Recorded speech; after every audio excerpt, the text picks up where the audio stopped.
मौत आपके बिल्कुल आसपास मंडरा रही है अगर आप लगातार एसी चला रहे हैं। चलाएंगे भी क्यों नहीं, क्योंकि गर्मी इतनी भयंकर पड़ रही है। इस तपती गर्मी में एसी भारत में मौत का साया बन चुका है। रोज एसी ब्लास्ट होने की खबरें सामने आ रही हैं और रोज मौत का तांडव लोगों को डरा रहा है। लेकिन आज मैं इस पूरी कहानी का पर्दाफाश करने वाला हूं। हम आपको बताएंगे कि आखिर एसी फटते क्यों हैं और एसी को फटने से कैसे बचाना है। लेकिन दिल थाम कर बैठिएगा, क्योंकि हो सकता है जो हम आपको बताने जा रहे हैं वो आपको झकझोर कर रख दे। एसी फटने का सबसे बड़ा और सबसे पहला कारण है कंप्रेसर का गर्म होना और एसी पर दबाव ज्यादा पड़ना। जब एसी पूरा दिन बिना रुके 16 से 18 डिग्री के टेम्परेचर पर चलता है और एसी पर इसका बहुत ज्यादा दबाव पड़ता है, जिस वजह से कंप्रेसर बहुत जल्दी गर्म हो जाता है। कंप्रेसर एसी के आउटडोर यूनिट में लगा होता है और आउटडोर यूनिट धूप में रखी होती है, जिस वजह से कंप्रेसर के गर्म होने के चांसेस और ज्यादा बढ़ जाते हैं और यही वजह है एसी फटने की सामने आने की।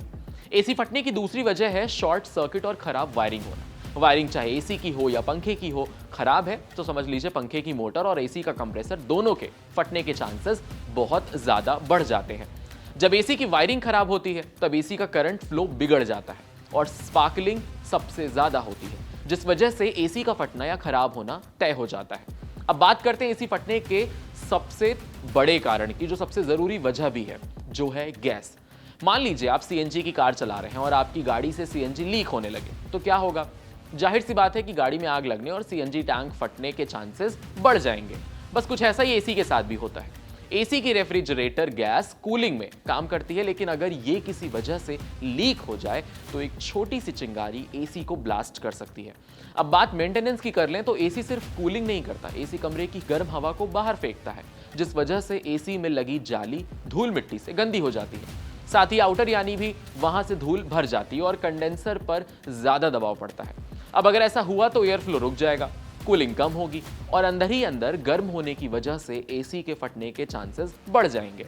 अब लास्ट में सबसे जरूरी बात, अगर घर में एसी लगा है या लगवा रहे हैं तो उसके पार्ट्स जैसे वायरिंग, कंप्रेसर, कैपेसिटर हमेशा अच्छी कंपनी के होने चाहिए, क्योंकि लोकल कंपनी काफी बार लोड नहीं उठा पाती, जिस वजह से लोकल पार्ट्स में ज्यादा दबाव बढ़ने से शॉर्ट सर्किट का खतरा बढ़ जाता है।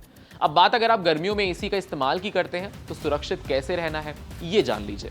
हमेशा जब भी घर में एसी लगवाएं तो ओरिजिनल और अच्छी कंपनी की चीजें इस्तेमाल करें। एसी को समय समय पर बंद करते रहें या ऑटो कट वाला एसी इस्तेमाल करें, जिससे एसी और कंप्रेसर को ठंडा होने का समय मिल सके। एसी की समय और समय पर सर्विसेज करानी बेहद जरूरी है और गैस टैंक चेक करना ये एक इंपॉर्टेंट स्टेप है, इसे बिल्कुल मत भूलिए। अगर आपके एसी की आउटडोर यूनिट धूप के कांटेक्ट में है तो आउटडोर यूनिट को किसी कागज के गत्ते के नीचे या फोम के गत्ते से ढक कर रखें। एमसीबी जरूर लगवाएं ताकि वोल्टेज में उतार चढ़ाव या शॉर्ट सर्किट होने से तुरंत बिजली कट जाए। ये बहुत छोटी छोटी सी जानकारियां हैं, बहुत छोटे छोटे से स्टेप्स हैं, जिनसे आप आने वाली बड़ी परेशानी को सावधानियों को पालन करके, उसे मान करके इसे रोक सकते हैं। आपके साथ मैं हूं वात्सल्य, सारथी का सौदन, और कैमरे के पीछे मेरा साथ दे रहे थे दीपक जी। ऐसे अमेजिंग एक्सप्लेनर्स देखने के लिए कड़क के यूट्यूब चैनल को सब्सक्राइब करिए, फॉलो करिए इंस्टाग्राम पर और देखते रहिए कड़क।